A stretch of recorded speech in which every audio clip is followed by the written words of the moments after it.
जय हिंद मेरे प्यारे बच्चों। मैं आज क्लास 9th का चैप्टर 1 है आपका मैटर इन आवर सराउंडिंग जो मैं स्टार्ट करने जा रहा हूँ। तो देखिए इस चैप्टर में जो हमें पढ़ना है वो पढ़ना है मैटर। क्लियर है कि जो हमारे आसपास में है वो सब चीज़ें क्या है, मैटर है। तो देखते हैं, as we look at our surrounding we see, जो हम आसपास जो भी देखते हैं, as we look at our surrounding we see a large variety of things with different shapes, size and texture। कि हम लोग देखते हैं कि हमारे आसपास में जितनी भी चीज़ें हैं, जितने भी थिंग्स हैं, वो सभी क्या हैं, जिनका कुछ ना कुछ डिफरेंट कलर होता है, कुछ ना कुछ डिफरेंट साइज होता है, कुछ ना कुछ डिफरेंट उनका टेक्सचर होता है। तो everything in this universe is made up of material which scientist have name matter. इस यूनिवर्स में जितने भी मटेरियल हैं, इस यूनिवर्स में जितने भी मटेरियल्स हैं, उन्हीं को साइंटिस्ट लोगों ने क्या नाम दिया, मैटर नाम दिया है। क्या नाम दिया है, matter. The air we breathe, the food we eat, stone, clouds, star, plants and animals, even a small drops of water और a particles of sand, everything is matter.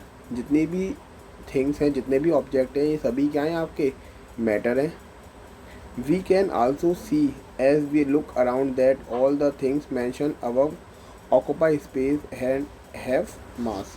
अच्छा, ऊपर हमने जितनी भी वस्तुओं के नाम लिए हैं वो सभी क्या हैं आपके, उनमें वो सभी क्या करते हैं, स्पेस ऑक्यूपाई करते हैं और उनमें कुछ ना कुछ क्या होता है, मास होता है। क्या होता है, कुछ ना कुछ मास होता है। तो in other word they have both mass and volume. इस तरीके से हम लोग कह सकते हैं कि उनमें मैटर क्या होते हैं, जिनमें मास होता है और जो जिनका क्या होता है, वॉल्यूम होता है। क्लियर है।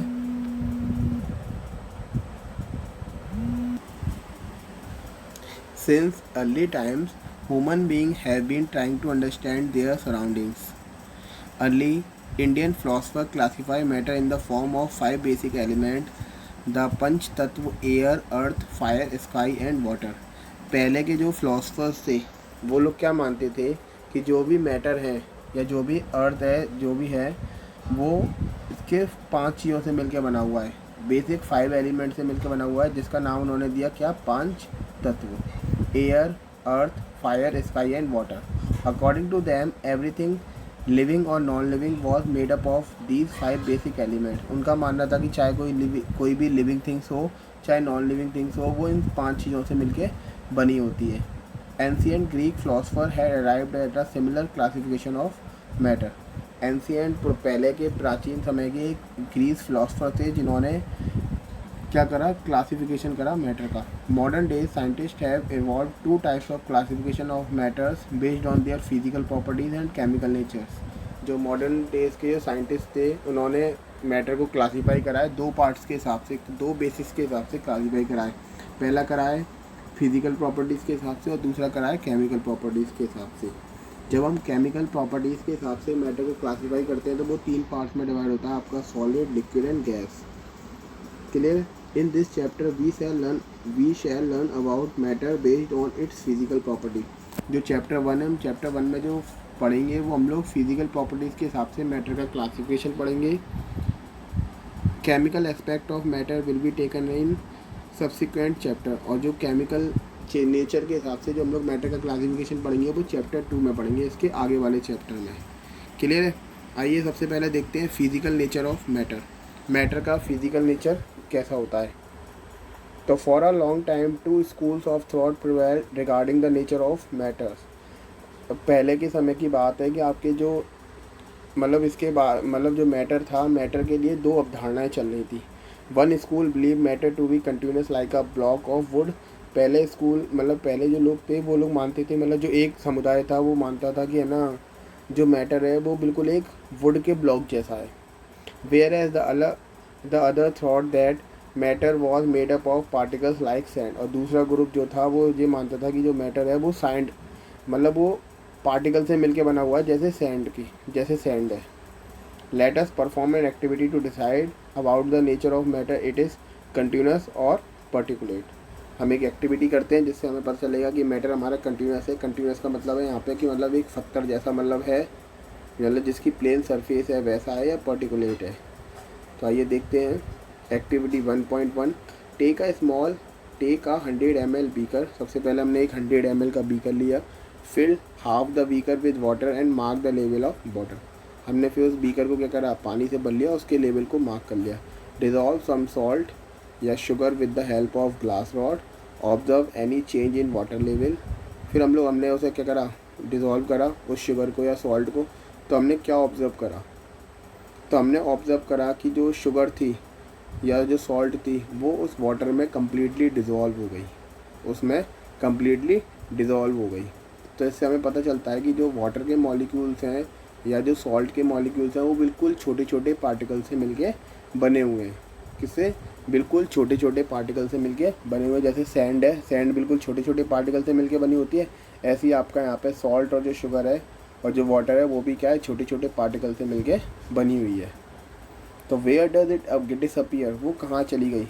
इससे एक कंक्लूजन और निकलता है कि जो मैटर के पार्टिकल्स होते हैं उनके बीच में कुछ ना कुछ स्पेस होता है, इसीलिए जो वाटर के मॉलिक्यूल्स थे उनके बीच में सॉल्ट और शुगर के मॉलिक्यूल्स क्या हो गए, उन्होंने अपना स्पेस बना दिया, इसीलिए पानी का वाटर लेवल भी चेंज नहीं हुआ। तो इससे हमें पता चलता है कि वो हमारा कैसा है, पर्टिकुलेट है, ना कि कंटिन्यूस है। क्लियर है? In order to answer these questions, we need to use the idea that matter is made up of particles. तो इस वाले जो हमने एक्टिविटी करी है इससे हमें पता चलता है कि जो मैटर है वो बहुत ही ज़्यादा छोटे छोटे पार्टिकल से मिलकर बना हुआ है। What was there in the spoon, salt or sugar has now spread throughout the water. This is illustrated in figure 1.1. 1.1 में बताया गया है कि उन्होंने कैसे इस एक्टिविटी को किया है। क्लियर है? अगली एक्टिविटी देखते हैं 1.1.2। तो how small are these particles of matter. तो वो कह रहा है कि जो पार्टिकल्स होते हैं मैटर के वो कितने छोटे हैं, आओ देखते हैं। Take 2 and 3 crystals of potassium permanganate and dissolve them in 100 ml of water. इसके बाद हम लोग क्या करते हैं, एक 2 या 3 क्रिस्टल्स लेते हैं पोटेशियम परमैंगनेट के, उन्हें 100 ml ऑफ वाटर में डिजॉल्व कर लेते हैं। इसके नीचे दिया हुआ है कि the SI unit of mass is kilogram. जो मास की ऐसा यूनिट होती है वो क्या होती है, किलोग्राम होती है। The SI unit of volume is cubic metre, means metre cube. The common unit of measuring volume is litre, such as 1 litre is equal to 1 decimetre cube, 1 litre is equal to 1000 ml, 1 ml is equal to 1 centimetre cube. As a knowledge purpose से है, कभी भी paper में पूछ भी लिया जाता है आप लोगों से, ठीक है। तो हम लोग सीधे एक्टिविटी पे आते हैं कि हमने 2 या 3 क्रिस्टल लिए पोटेशियम परमैंगनेट के और उसे 100 ml ऑफ वाटर में क्या कर दिया, हमने डिजॉल्व कर दिया। Take out approximately 10 ml of this solution and put it into 90 ml of clear water। हमने क्या करा, पहले एक 100 ml का पानी लिया था, उसमें क्या करा था 2 से 3 क्रिस्टल डाले थे, फिर उसी सॉल्यूशन में से एक अनादर बीकर में हमने उसका 10 ml डाल दिया, फिर उसी अनादर बीकर में इस वाले बीकर में से लेके पहले हमने इस वाले बीकर में 2 से 3 क्रिस्टल डाले और उसे 2 से 3 क्रिस्टल डाले हमने पोटेशियम परमैंगनेट की इसमें। फिर इसमें से 10 ml हमने पानी निकाला और एक अनादर बीकर में डाला, फिर अनादर बीकर में से निकाला, फिर 10 ml निकाला, फिर अनादर बीकर में डाला, फिर एक और बीकर में निकाला, फिर अनादर बीकर में डाला। तो हमने देखा कि हर बार जो बीकर था उसका पानी का कलर चेंज हो रहा था। हर बार क्या हो रहा था, जब भी हम उसे 10 ml पानी डाल रहे थे एक बीकर से दूसरे बीकर में, तो हम लोग देख रहे थे कि हर बार उस बीकर का कलर क्या हो रहा था, चेंज हो रहा था। तो इससे हमें पता चलता है कि जो क्रिस्टल्स हैं कि वो इतने छोटे छोटे पार्टिकल्स में ब्रेक डाउन हो जा रहा था कि वो उस पानी को क्या कर दे रहा था, कलर कर दे रहा था।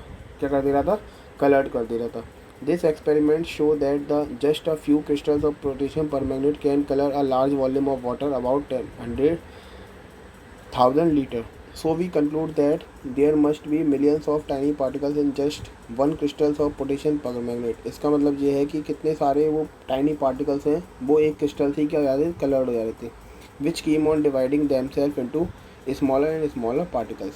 और इस तरीके से वो छोटे छोटे पार्टिकल्स में क्या होता रहता, डिवाइड हो जाता। The same activity can be done using 2 ml of Dettol instead of potassium permanganate। The smell can be detected even on repeated dilution। The particles of matter are very small, they are small beyond our imagination। जो matter के particles होते हैं वो इतने छोटे होते हैं कि हम उन्हें इमेजिन भी नहीं कर सकते हैं। आइए अब हम इसके बाद बात करते हैं कैरेक्टरिस्टिक्स ऑफ पार्टिकल्स की। क्लियर है? कैरेक्टरिस्टिक्स ऑफ पार्टिकल्स क्या हैं? सबसे पहली कैरेक्टरिस्टिक्स है कि particles of matter have space between them. ये पहली प्रॉपर्टी है कि जो पार्टिकल्स होते हैं मैटर के, उनके बीच में क्या होता है? स्पेस होता है। क्या होता है? स्पेस।